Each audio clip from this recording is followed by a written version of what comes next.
You can't win. The game is fixed. So when they say, why do you burn down the community? Why do you burn down your own neighborhood? It's not ours. We don't own anything. We don't own anything. Trevor Noah said it so beautifully last night. There's a social contract that we all have, that if you steal or if I steal, then the person who is the authority comes in and they fix the situation. But the person who fixes the situation is killing us. Very powerful stuff. Kimberly with us now live from Atlanta. Hi, Kimberly, you were very emotional at the time. If you take yourself back to that time, do you remember how you were feeling? The feeling that I had at that moment was pure frustration.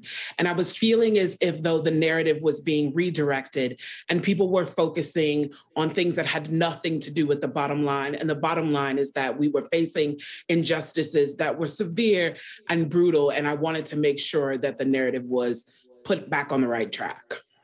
And did people respond to that? Surprisingly, people did respond to that. I have my first two books, I have a co-author. I remember calling her the night that it went viral and saying, I think I may have gotten us canceled. I think I may have ruined our careers, but I feel like I did the right thing. And fortunately, my good friend Keely Siegel said, I stand by you no matter what.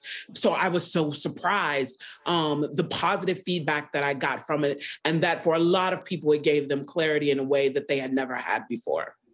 Absolutely went viral, didn't it, the video? What did you want people to take from it?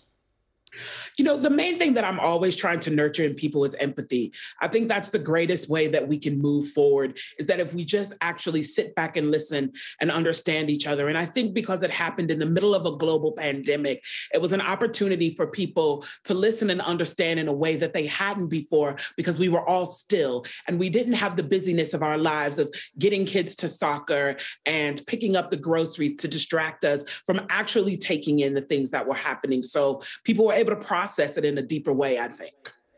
What's your message to those all around the world, but particularly in the UK, I suppose, given that you're talking to us this morning, who feel marginalised in society?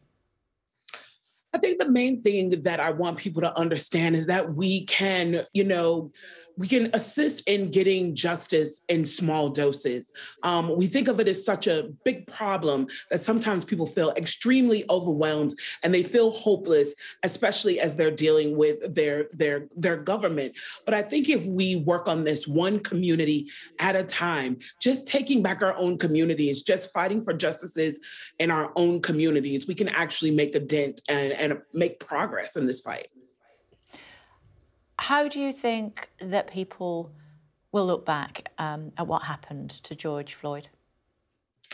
I think it will be remembered as a time, as a grand awakening, and not just an awakening here in the States, but a global awakening of people understanding that, it's funny here in America. Today is Dr. Martin Luther King Day. Today is the day that we celebrate his life. And his statement that he always made was that riots were the language of the unheard. And I think that we recognize, and people will look back on it and recognize, that we need to hear each other before it gets to a boiling point.